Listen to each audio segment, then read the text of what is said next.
Whether you know that the Earth is a globe or whether you know that the Earth is flat, give me 3 minutes of your time and you can literally change the world for the better. And if you don't care what shape it is and you think it doesn't matter, then please hear me out. And I'll explain exactly why it does matter. Whatever evidence globers provide, flat earthers will never believe it. And whatever evidence flat earthers provide, globers will never believe it. Because we've all conditioned to be that way. It's deliberate, and I'll get to that in a minute. On the globe model, the Antarctic continent takes up a relatively small part of the globe, right at the bottom, and the coastline is at about 10,000 miles long.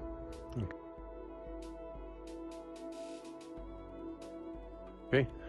On the flat Earth model, obviously it's very different.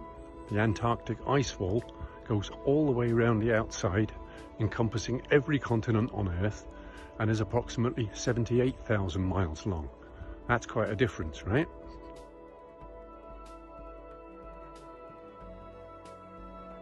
So what if we could prove it for ourselves once and for all, without anyone official being involved, without either side being able to call foul or that's cheating?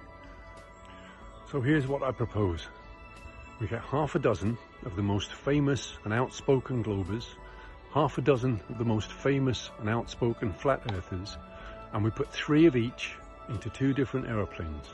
All right, we start them off at the same point, and those 2 aeroplanes fly off in opposite directions, following the coastline, which means they'll meet approximately halfway round on the other side.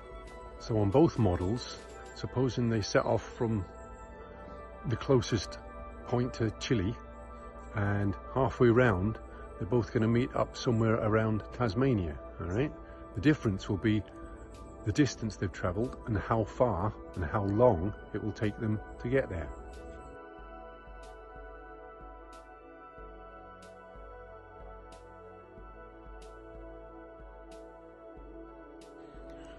So supposing, for argument's sake, that those both planes are traveling at 500 miles an hour, then on a globe Earth model, they'll both have to cover 5,000 miles, which is about 10 hours. And on a flat Earth model, they both have to travel 39,000 miles, which is about 78 hours before they meet up. Now that's a huge difference and a huge margin of error. Now this is complicated slightly by the fact that allegedly there is a 90-kilometer no-fly, no-sail exclusion zone around the Antarctic coastline. So both planes would have to travel 100 kilometers from the coastline, which means obviously if it's a globe, then they'll have to travel a further distance. If it's flat, they'll have to travel less distance. But supposing that if they meet up anything less than 20 hours, the Earth is definitely a globe, right?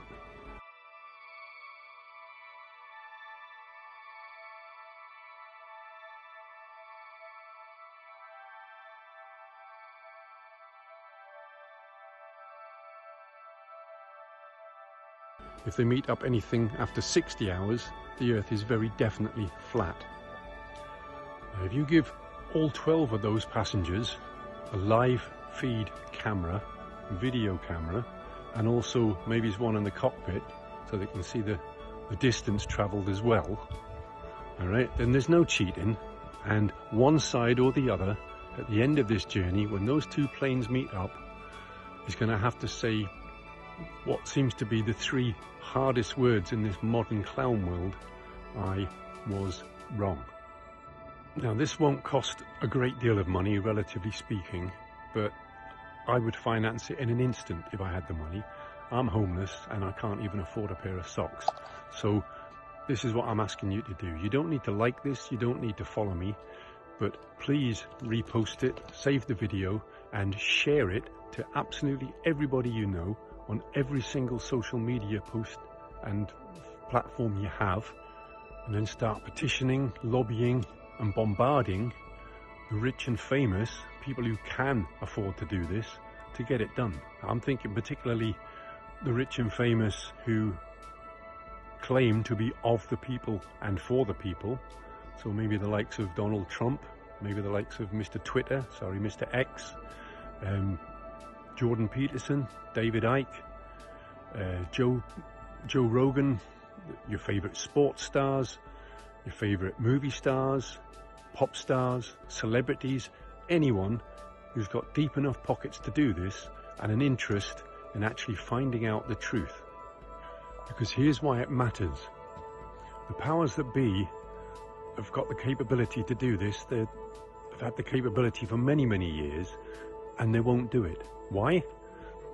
Globers will say, because they don't need to. We all know from NASA and all the rest of that stuff.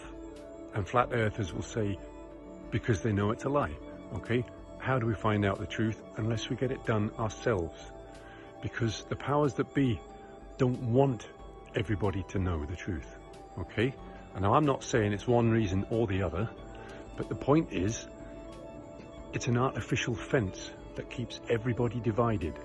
Okay? In the same way as sex, age, religion, race, gender, party politics, vax, unvaxxed, it's all artificial fences to divide the masses, divide and rule, right? Because as long as everybody's arguing with each other, then nobody's looking at who's really responsible for this shit show that we call the modern world, right? So whether it turns out to be a globe or whether it turns out to be flat, the point is we will all know. It will be the one thing that will unify the masses, all people on Earth. And here's why it really matters. Virtually everyone will be familiar with the Star Wars films.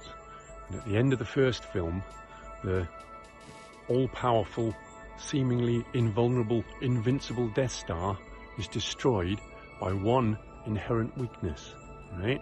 And it transpires later in the series that that inherent weakness, that Achilles heel, was deliberately incorporated into the design by the creator. Are you with me? Now they say there's an easy way and a hard way of doing everything, alright? I stopped participating 3 years ago, and I've been out in the forests ever since, imagining, dreaming up and creating something truly amazing. But no one has ever asked me in those 3 years what it is I'm doing out here. Not even my birth family, my soul family, or my closest friends. Okay, so we'll have to do it the hard way. So if you can get this experiment done and provide proof once and for all, then you will destroy that metaphorical Death Star.